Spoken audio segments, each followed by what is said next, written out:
Welcome to the latest This Week's Acca podcast, sponsored by Sky Bet Acca Freeze. Tom and Jimmy with you to run through the schedule. Coming up on this episode then, we're back in the studio, but we are going to stick to our shorter format that we were doing over the festive period, just because there's so much football. We've taken a punt on a side in form at a big price to make up our fourfold at 28-1.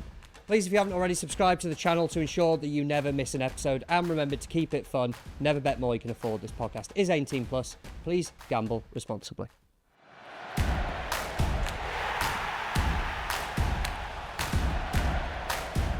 Jimmy, it's a case of picking up where we left off, picking up where we left off, basically for the past 5 years. Eternity. This is only the second year we've been doing this. But yesterday, what day is it? Yes, yesterday, New Year's Day, we're doing this on Thursday, had so much potential.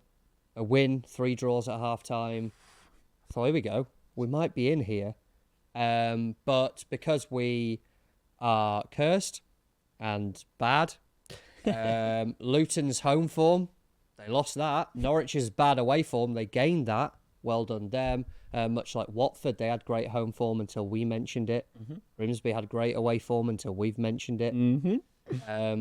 So if you want us to curse any teams, if you're in a promotion race or whatever, as Jimmy kept mentioning Watford to beat Sheffield United earlier, what does that say about things? Then let us know. Comments-wise, there should be some good ones, though. If you want us to curse a team, yeah, send them in. We'll tip them. They'll lose. Yeah, this is the way to do it, isn't it? Absolutely. This is the way to bring happiness to the football community. And if two teams are sent in, they're playing each other, we'll go for the draw. Exactly. Comments-wise, they're pretty toxic, which I love. That's why you're in today. Yeah. That's why we brought you in for it. Feel sorry for Fonz 1971. He hasn't seen us win an Acca since he started watching these, but well, that could mean he's been watching for any length of time. We don't know. Maybe he's been watching from the start. I think we had 2 winners, proper ones in August. So, but amazingly, we're still in profit for the season. Work that one out. 70 quid if you and which is a good news if you're a fan of the Met Office, because the last one we won was weather affected by the storm, and it is meant to be freezing cold this weekend. So get some voids, maybe get a 1 or 2 leg Acca up. Smashing an 8-11 winner and just boom it. Boom, boom. We are back. Although on the theme of losers, there is one winner out of this. Jake and Joe aren't here. Hey-yo. Hey-yo. Where are they, by the way? Don't know. We should all be back in the Powering. Jesus. We face the music. No, one winner, 2me2805. He's thanking us because he lays our picks every week on Betfair, and apparently he's £1,200 up for the season. So, I mean, at no point do we say you have to back this one. Yeah, maybe get against us. Maybe, yeah, actually, this is the way we claim this is some kind of successful podcast. Yeah. One more. Yes, we'll Mr. Dave Chinese, but blimey, at least things can only get better from here on, right? So, Tom, can it carry on like this? That's just, yeah. We'll get the production team to insert the Mick McCarthy. It can't go on like this. It can. It can. It bastard can. But before we get into it, actually, we were spitballing because we had an idea, didn't we, before we come down? Yes, and I couldn't find the equipment to do it. No, but coming soon. People just suggest that we randomly, we may as well throw. I want to do darts. They said, what about the cameraman? What about Tea Lady? To get in on the show. They don't want to have their reputation dragged down by being associated and we with won't want to drag them down. No, fair enough. I wanted to do dartboard, World Darts Championship, just split it up, throw some darts, and then we basically essentially pick out 4 results and then compare it to our actually expertly picked Acca. We go from there. Or I wanted a bingo machine. Yep. Couldn't find one, so I may invest in one for the next episode. You know what? I think we do 2 people, and then the third panelist could be a bingo machine or a dartboard. They just randomly generate a team. Yeah, we could go against them. Yeah. Oh, I think we pick ours, let the bingo machine do their thing in the bingo section, pick out form, we'll compare how close it comes. And if that wins, we'll just claim it. We'll claim that as a technicality that we picked out on this podcast. It'd be interesting to see how much better a randomised bingo system does than us. Yeah, I'm going to go into town and try and find one, which, again, it's one of those things that if Wilco's was still going, they definitely they would have had one. They would have had one.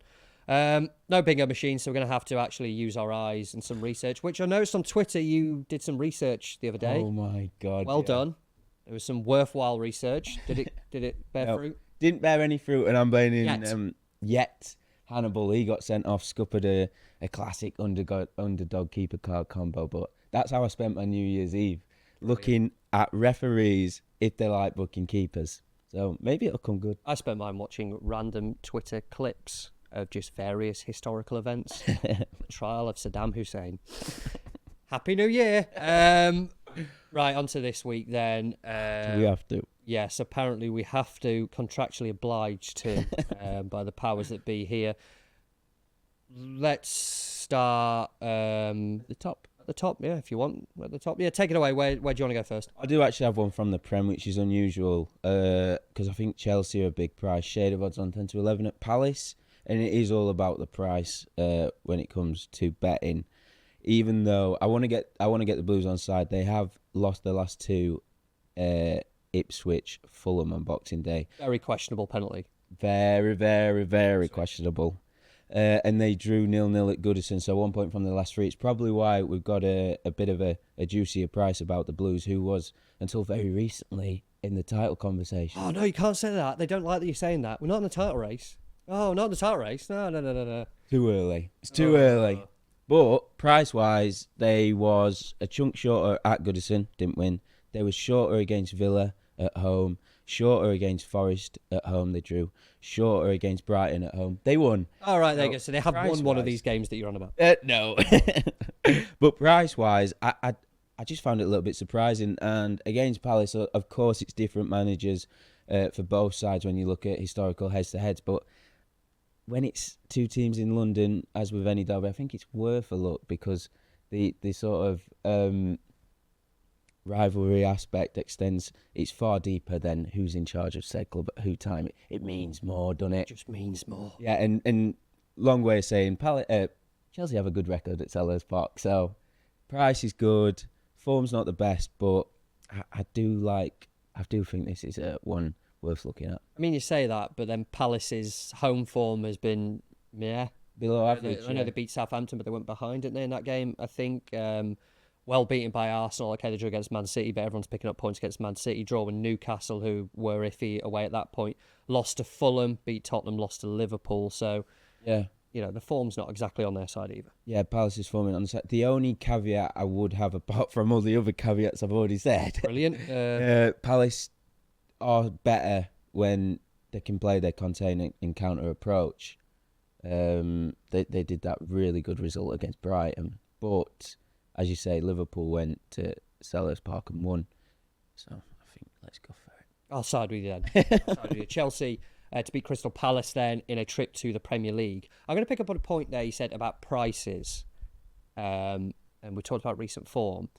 I'm going to take us to the Championship, and this is what I kind of teased in the intro, that an informed side, a big price, 7-2, Oxford United to beat Preston North End. Usually, if I suggested this on a normal episode, I'd be shot down, but because the other two haven't bothered to turn up, we can do what we want. Where are they? Now, Oxford have won one away game all season, and you look at kind of the table and you think, what the hell is going on? I mean, you can say that about anything we pick, really, at this point. But I'm going to side with recent form, and I'll tell you for why.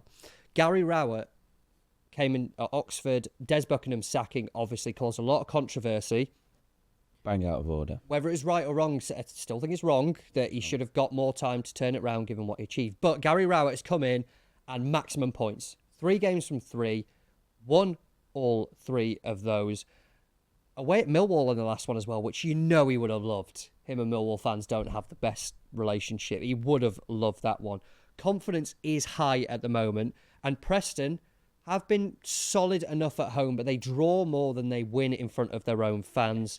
Pretty average attack, I'd say. I'd say the only, probably over the last month and a bit, the only 2 games that I've seen where I've gone, wow, they look like they're really flowing, was against Sheffield Wednesday on both occasions. So they obviously had a knack for playing against that sort of style and that attack. They've got their number marked, haven't they? They've got them.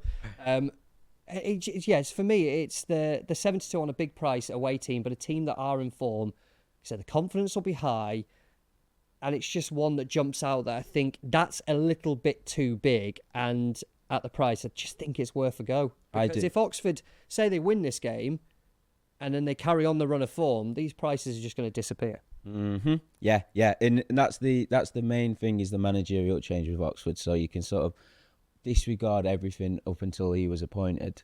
And as far as having it in an Acca, the thing I really like about this one, obviously the 7-2, the most important thing is the price. But as you said, Preston, they've only lost 2 at home. They've drawn a lot of games. I should have counted them.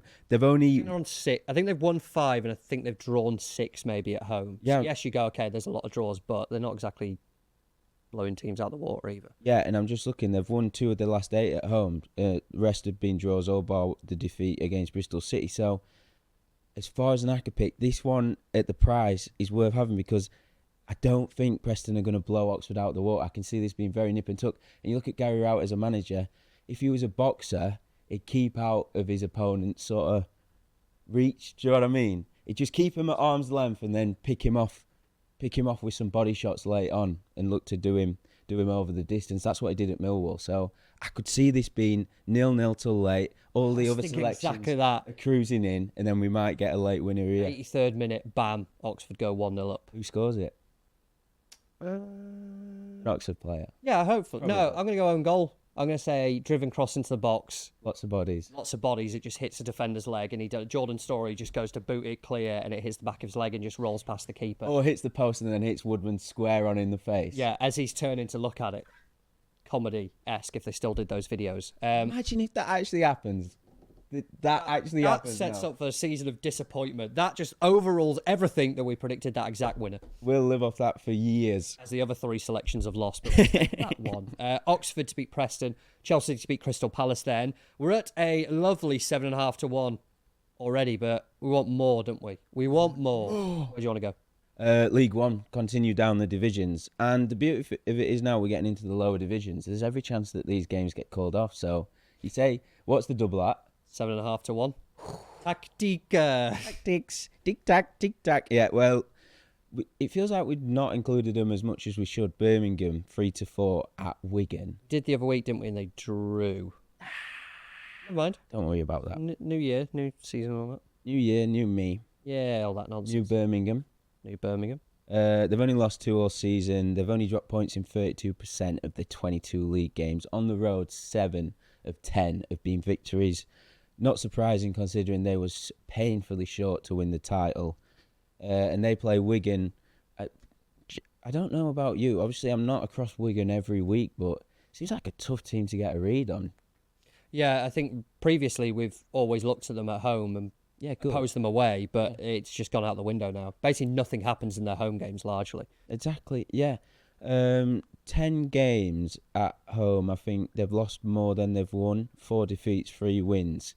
Against the top half teams, so 12 or above, at home, played 4, lost 4. Wycombe beat them, Orient beat them, Mansfield beat them, Charlton beat them. And generally, against the top half teams, they played them 12 times, which makes sense because we're past the halfway that would make point sense, of the season. yes, yeah. And they've lost 8, so 2/3 of the games against top half teams they've lost. When they're not playing a top half team, they're playing the best team in the division, and Birmingham beat them in the reverse. So 3-4, be daft not to include them, I think. What I took from that as well is that's how I learnt Charlton have snuck into the top half. Have they done that? How have they done that? Been in good form.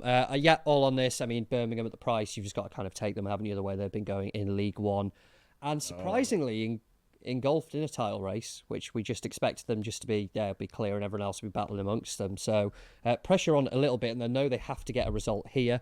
That treble then of Birmingham, Oxford and Chelsea. All aways, by the way. All aways. That's a rogue one, isn't it? It's spooky. That's spooky. We never do this, but we need to change it up. Just shy at 14 to 1. I will chuck a home team in, though, to finish off our Acca from League 2. Doncaster to beat Port Vale in the Darren Moore derby that nobody's calling. Just a shade of odds against, 21 to 20, the best price on this one. And it is largely down to Port Vale's form. Absolutely atrocious. Something has happened since the end of October. 1 win in the last 10 league games. That was the narrow 1-0 win away at Morecambe, I think it was, in mid-November. Back-to-back away defeats, beaten at Bradford. Well beaten 3-0 by Grimsby as well. I think Cameron McJanet is an I think it was him, ex-Stoke youth player. Yep. and he's stood in front of the away end doing that after a goal, after all the stick he's been getting, he's given them it back. He's a brave boy, because that is a horrible rivalry. Oh, I can't say they kind of played much, can they? Stoke Port Vale. I think they don't. They played in the EFL Trophy. You remember that? And there was just loads of people. Stoke we were under 21 side, weren't it? Yeah. Fucking hell. Like packed out away. Ooh, scary. Wouldn't want to be lost on a back alleyway that evening. Not sure what the rivalry with Doncaster is like, but it can't be particularly fierce. But Doncaster's home form solid throughout the season. 6 wins, 4 draws, 2 defeats there as well. Back-to-back home wins over Fleetwood and Tranmere. It, for me, is just Port Vale. The way they've been going, I think they probably wanted to limp to January to try and freshen things up if they can.